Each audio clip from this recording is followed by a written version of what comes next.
Hello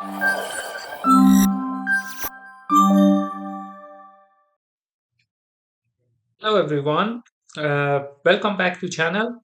I'm Ashkan from CFD College, and in this course, uh, we are going to teach you how you can use CFD Post to post process and to export some results from your CFD simulations. Uh, in this channel, where we will talk about CFD and focusing on ANSYS Fluent and related software. So if you like this content and if you want to learn more about ANSYS Fluent, CFD, and post processing or something like this, please subscribe the channel. Please like the video and share the videos. And let's start this tutorial. This is the seventh tutorial of this course. So far, we have done first six parts, and in this session, we are going to talk about expressions. You know, there is a useful command, uh, and capability in CFD Post, which is called expression. Using expressions, you can define new variables. And it's useful because you can define, for example, dimensionless parameters, for example, dimensionless temperature, pressure, or something else. You can define new parameters, for example, for Nusselt number, for convection heat transfer coefficient, or for example, for mass flow rate, or any other parameter that you think you can use expressions to calculate the average value of any data and parameter that you have in your CFD simulation, and you can uh, combine it with chart to uh, plot, for example, the average value of velocity, temperature, heat transfer coefficient uh, in time in your, for example, transient simulation.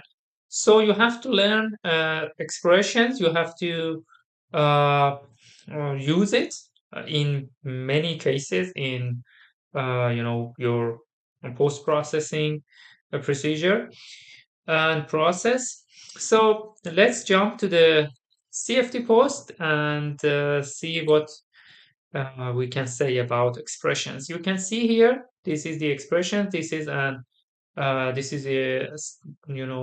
standalone CFD post, and the data I have already imported to the CFD post. We have a pipe with expansion and flow with rotation. Actually, the sewer flow uh, comes inside from the inlet and goes towards the outlet. If you look at these tabs, you can see here we have expressions. So if you go to this tab, you will see some predefined expressions. For example, for the number of time step, for sequence step for time, and these are some default expressions that we don't use them usually, and mainly we have to generate new expressions for ourselves. For example, uh, the boundary conditions in this simulation are velocity inlet for the inlet, pressure outlet for the outlet. So we know the magnitude of velocity at the inlet, and also the value of pressure at outlet. But for example, imagine we want to find pressure drop along this pipe. So we have to calculate the pressure at the inlet. We can do it. We can do this using function calculator. But in this session, I will, I want to show you how you can do this using expressions because it's a good practice for you to learn how you can generate expressions, how you should define them. Okay, to create an expression, you can just right click on this view, and on this section you will see this new button. If you click on new, you can specify a name, and you have to specify a name for your expression. For example, mm, inlet pressure. Then you can define the expression here. To define the expression, you have to use some predefined functions, and to access them, you have to right click on this, frame. You will see different sections, for example, constants, locations, variables, expressions, which are the previous expressions that you defined, or the predefined and default expressions. But the most important part is functions. So in functions, you have to choose the right function for your objective, for your goal. We have some mathematical functions here under CEL section. Absolute value. These are cosine, exponential. If it's a conditional, uh, logarithmic, maximum, minimum, mode, sine, and SQRT, and other mathematical functions. And under the CFD post part, you will find some uh, averaging functions. For example, area average, length average, or other functions like mass flow or mass flow average, maximum value, minimum value, prop, sum, and also we have volume average. We usually use area average and length average and mass flow average. These three are the most common functions that we use. Okay, for calculating the average of the pressure at inlet, because we want to calculate the pressure drop, we know that pressure at the outlet is zero, uh, which is atmosphere, but we don't know the pressure at the inlet. So we have to average the pressure on this area. This is a surface which has an area. So we have to use area average. Area average, and then you have to uh, specify the parameter and the location. So between these parentheses, you can right click and go to variables.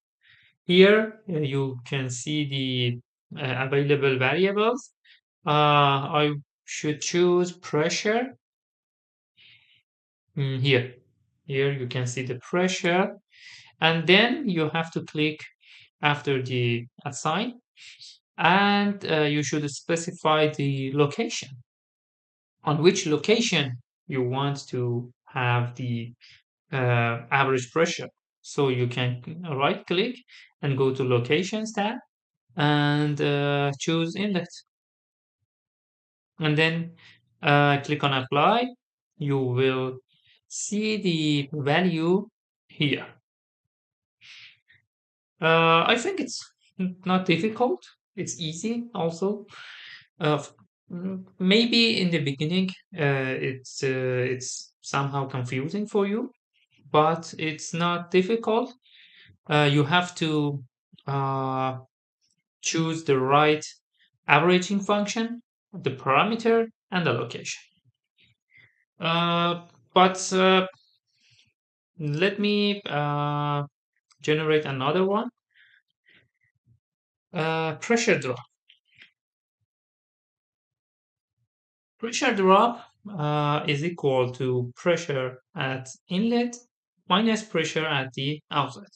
So we can use area average of the pressure. You can write down these locations or these parameters if you know the right, form of the spelling of these. For example, I can write down here inlet. See, it's working. Uh, for calculating the pressure drop, I should subtract the pressure at the outlet. So I can copy and paste it and then uh, remove the inlet and replace it by the outlet. As I said, because the pressure at the outlet is zero, the pressure drop is equal to the pressure at the inlet. That's why we got the same value. And we can also calculate the velocity at the outlet. So let me generate new expression, outlets velocity. It's easy for you. You know that you have to use area average. We usually use area average for velocity, pressure, for any variable on wall surfaces, for example, heat flux temperature. And we usually use mass flow averaging in order to find bulk temperature of the flow. I will show you in a couple of minutes. So area average of the velocity at the outlet. You can see the value here. And now let's calculate the temperature at, for example, a surface at the in the middle of the second section of the pipe. So first we have to create an isosurface. Uh, if you have seen our previous videos, you know how you should do it. And let me, I think 0.45 is okay. And you can use, any location in your expressions. So if you want to know the value of temperature at this isosurface, you can easily add, add an expression, uh, temperature. So you should choose mass flow average because you want to calculate the bulk temperature of the flow, and then the variable should be temperature and at the isosurface 1. This is the bulk temperature of the flow uh, here at this section, on this section. And imagine you want to calculate the Reynolds number at the inlet. So first you need to know the diameter of the pipe. If you don't know it, you can calculate it using some expressions. Uh, Diameter, inlet, diameter. Well, we know that the area is equal to pi uh, radius to the power 2. So if we know the area at the inlet, we can find the radius or the diameter. Here, since we want to calculate the diameter, we know that the area is equal to pi uh, d square over 4. So I have to uh, multiply the area by 4. So 4 times area, you know it's here. Area, for area, you don't need to specify a parameter. You just need to choose a location. The location should be inlet.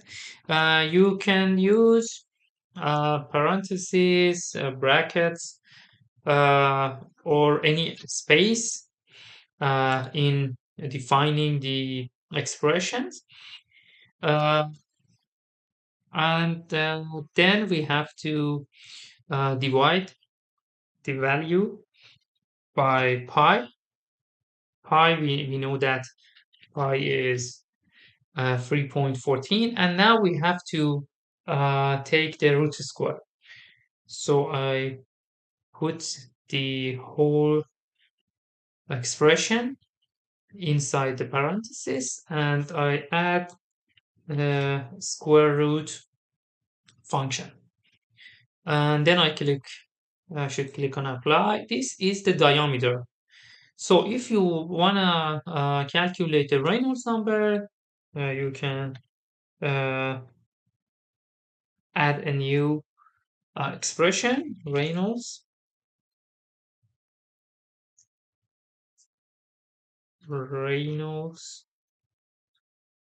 number. Just it is equal to density times velocity times diameter over viscosity. So we have to know the density of the fluid. I know it's the fluid is water, so I know the density. Let me check to see if we can calculate it or we can find it here. Yes, we have here. We have it, density. So let's define Reynolds number as the density at the inlet. Don't forget that we have to make the average of the density. Maybe density in your case is not, constant. So area average of the density at the inlet. Let me just click on apply. Yeah, you can see here. So the fluid was air, not water. And then we need a velocity at the inlet times area average of the velocity at the inlet. You see, you can use different expressions inside expressions. You can use, instead of typing it, you can use expressions and inlet velocity. Oh, I don't have it.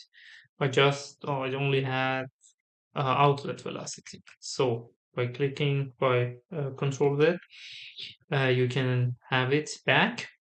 Times diameter times expressions inlet diameter. You can use the expression divided by the viscosity. Uh, uh,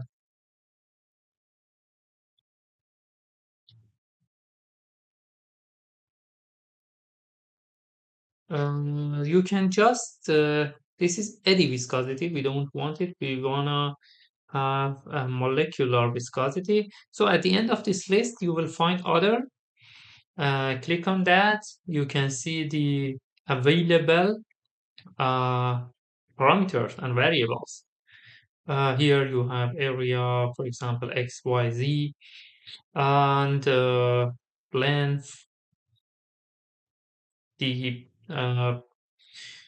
gradient of the velocity. We usually use these to define uh, vorticity. You should watch uh, the tutorial on defining new variables. In that session, I will teach you how you can define new variables using expressions. But I think we don't have the viscosity here. No. So I can just add the value myself. But remember, it's an important point. When you are defining any expressions, you have to specify the dimension of that value. I know that the viscosity of air is 1.8 E minus 5, but it has a dimension. If I don't write it and click on apply, you will see here this is the Reynolds number at the inlet, but it has a dimension. It's not a dimensionless number. Why? Because we didn't specify a dimension for viscosity, and this is the dimension of viscosity. So uh, we have to write down the dimensions of any numbers and values that we use in our expressions. When you write this expression, area average of density at inlet, the software knows the dimension, and you don't need to specify that. But this is a number for the software, and it doesn't know what it is. It doesn't know its viscosity. So I have to uh, write down the dimension myself. To write down the dimension, you should use these brackets: Pascal times second. This is how you should write down the dimensions. Pascal times second. Uh, and by clicking on apply, you can see here this is the Reynolds number and it's dimensionless. And let me tell you some points about right about these dimensions. For example, imagine that we wanna find the temperature, the bulk temperature of the flow on this isosurface in dimensionless form. So I have to divide this value by my reference value. And for example, the reference value is 300 Kelvin. So 300, and I have to specify the dimension. Do not forget that. So uh, you need these brackets, and one common mistake, one common mistake that many of the students make is typing the wrong type the wrong type for the dimension. Kelvin is capital K. If you write it down like this, you will face this error. So you have to use the correct uh, dimension. Now you see that the temperature, the dimensionless temperature on this surface is equal to 1.02 And now you have the dimensionless temperature. You can find the dimension of different variables. Here, for example, if you double click on the density, you can see the minimum and the maximum value and the dimension. For eddy viscosity, for mass flow, the unit is this. For pressure, the unit is Pascal. For temperature is Kelvin, and so on. You can find the uh, correct dimensions for each parameters here under the variables tab. So I think it's enough for this session. You can contact us using email, Telegram, LinkedIn. You can find the uh, contact info in the channel description. Please subscribe to the channel so you don't miss our future video. If you have any question, any problem regarding Fluent or related software, you can ask your question in the comment section. Uh, and if you like the video, please press the subscribe button, like button, and thumbs up.